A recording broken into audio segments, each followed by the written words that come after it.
Good evening, everyone. Good evening, choir. Good evening. Hello, Sean. Thank you, everybody. People who have set up the meal to follow today.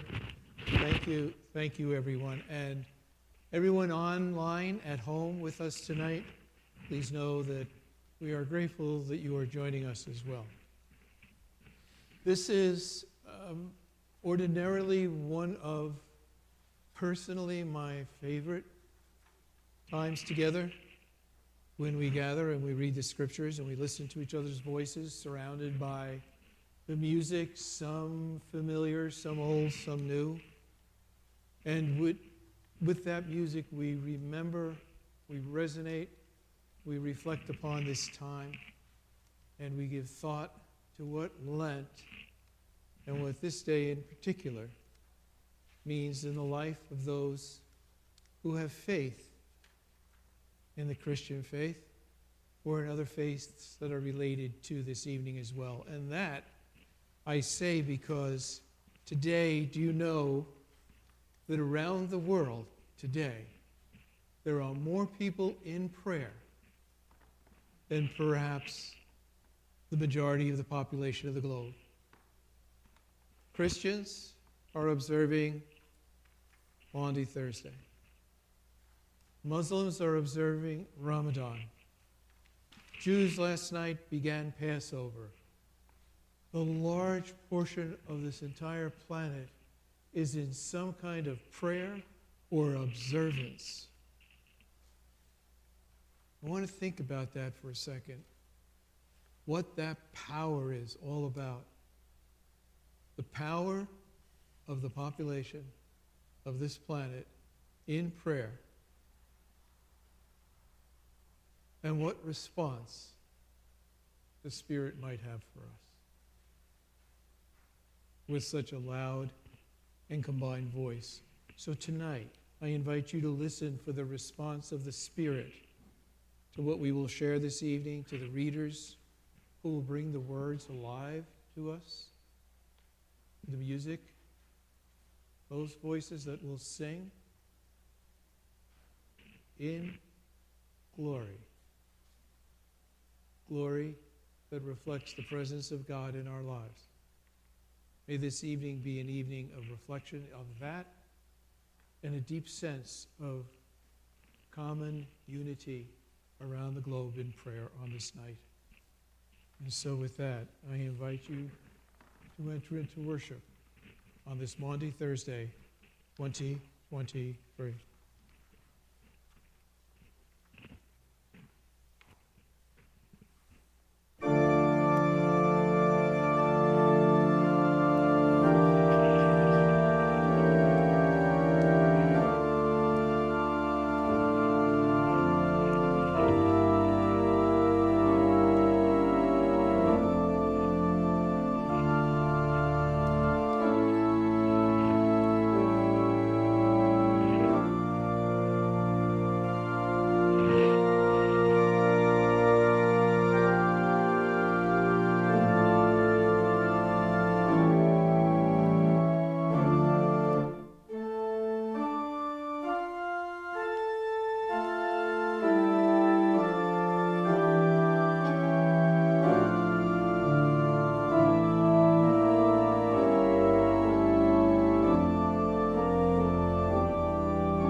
from the book of John.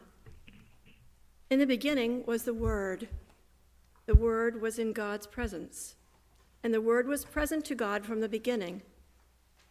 Through the Word, all things came into being, and apart from the Word, nothing came into being that has not come into being. In the Word was life, and that was humanity's light, a light that shines in the darkness, a light that the darkness has never overtaken. Yes, God so loved the world as to give us the only begotten one, so that whoever believes may not die, but have eternal life. Jesus proclaimed publicly, "Whoever believes in me believes not so much in me as the one who sent me, and whoever sees me sees the one who sent me." Let us sing.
Please join in the unison response. In the Word was life, and that was humanity's light, a light that shines in the darkness, a light that the darkness has never overtaken. We bring that light to the shadows.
This reading is from Mark. Rabbi, Philip said, "Show us Abba, God, and that will be enough for us." Jesus replied, "Have I been with you all this time, and you still don't know me? Whoever has seen me has seen Abba, God. How can you say, 'Show us your Abba'? Don't you believe that I am in Abba, God, and Abba, God is in me? These words I speak are not spoken of myself. It is Abba, God, living in me, who is accomplishing the works of God. The truth of the matter is that anyone who has faith in me will do the works I do, and greater works besides. Why? Because I go to Abba, God, and whatever you ask in my name, I will do, so that God may be glorified in me."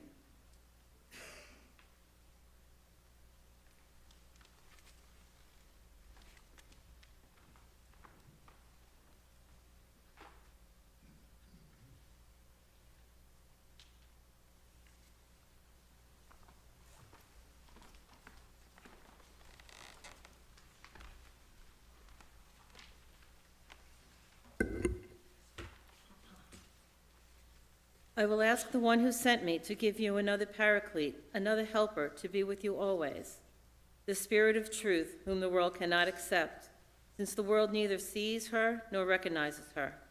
But you can recognize the Spirit because she remains with you and will be within you. I won't leave you orphaned. I will come back to you. A little while now, and the world will see me no more, but you'll see me, because I live, and you will live as well. On that day you'll know that I am in God, and you are in me, and I am in you.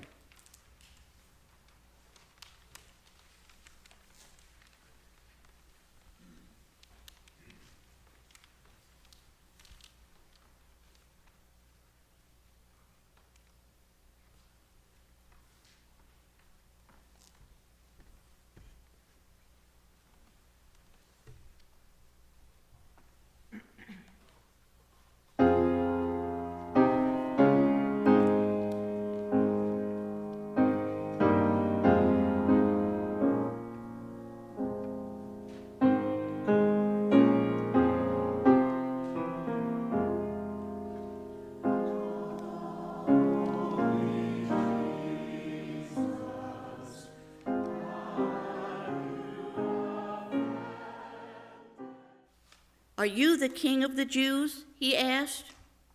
Jesus responded, "You are the one who is saying it." The chief priests brought many accusations against him. Pilate interrogated Jesus again. "Surely you have some answer. See how many accusations they are hurling against you?" But to Pilate's astonishment, Jesus made no response. Now, whenever there was a festival, Pilate would release one prisoner they asked for. There was a prisoner named Barabbas who was jailed along with the rioters who had committed murder in the uprising. When the crowd came to ask that Pilate honor the custom, Pilate rejoined, "Do you want me to release for you the King of the Jews?"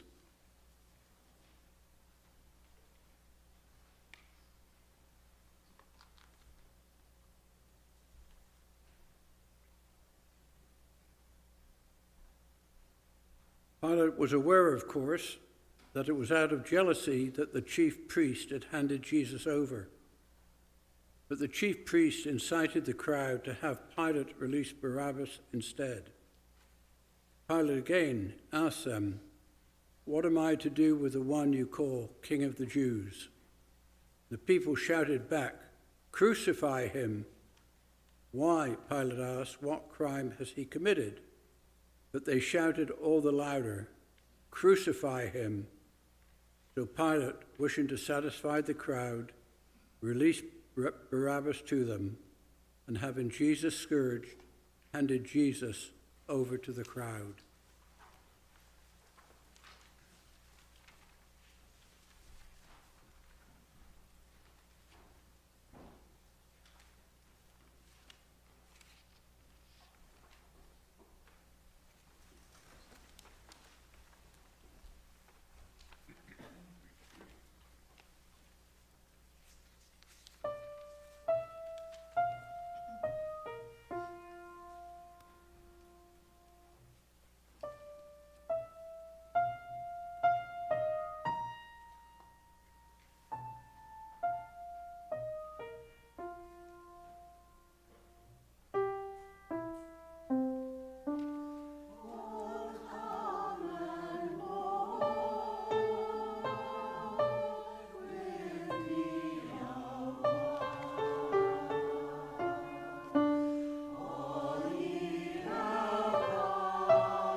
The governor's soldiers took Jesus inside the praetorian and assembled the whole cohort around him. They stripped off his clothes and wrapped him in a scarlet military cloak. Weaving a crown out of thorns, they pressed it on his head and stuck a reed in his right hand. Then they began to mock Jesus by dropping to their knees and saying, "All hail, King of Jews." They also spat upon him. Afterwards, they took hold of the reed and struck Jesus on the head. Finally, when they had finished mocking him, they stripped him of the cloak, dressed him in his own clothes, and led him to the crucifixion.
From Luke 23.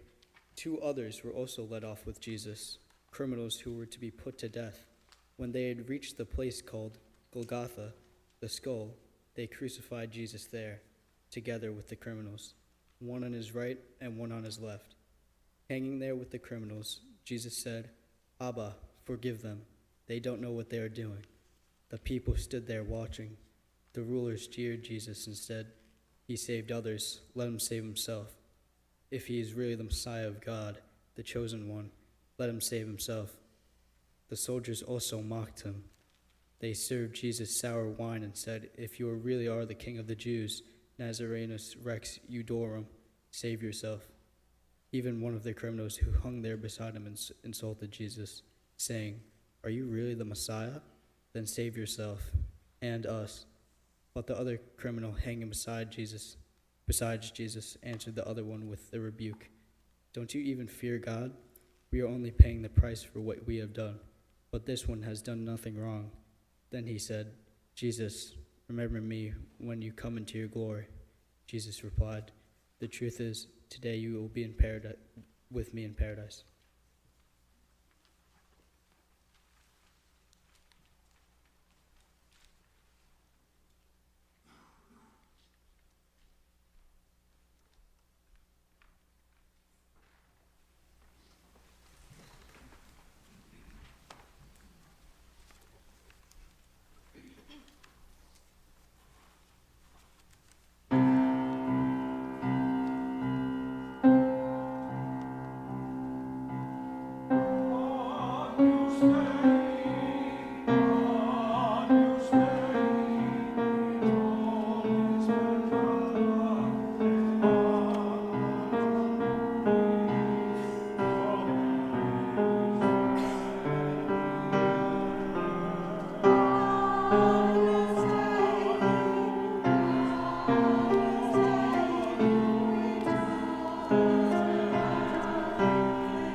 Mark 15, verses 33 to 39.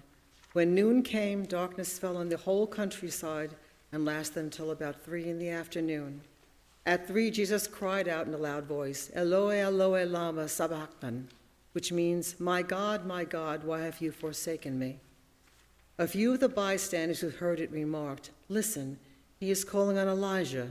Someone ran and soaked a sponge in sour wine and stuck it on a reed to try to make Jesus drink, saying, let's see if Elijah comes to take him down. Then Jesus uttered a loud cry and breathed his last. At that moment, the curtain in the sanctuary was torn in two from top to bottom. The centurion who stood guard over Jesus, seeing how he died, declared, clearly, this was God's own.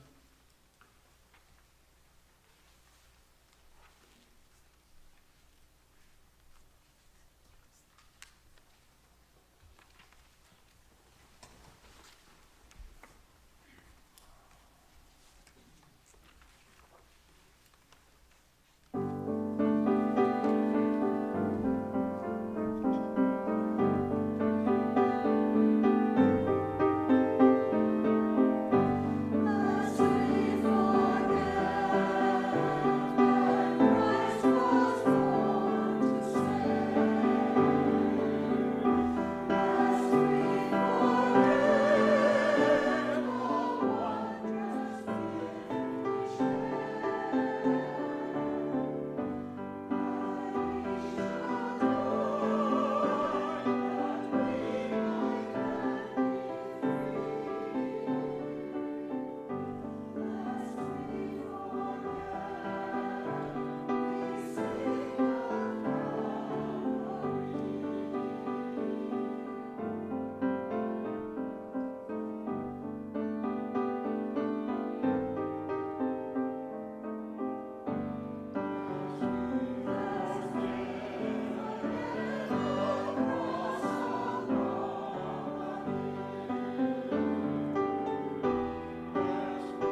From the book of John.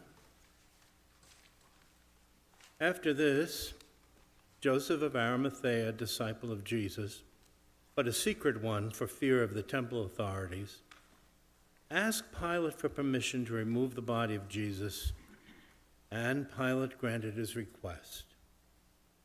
So Joseph came and took away Jesus' lifeless body. Nicodemus came as well, the same one who had first come to Jesus by night. And he brought about 100 pounds of spices, a mixture of myrrh and aloes. They took the body of Jesus and wrapped it with the spices in linen cloths according to the Jewish burial custom.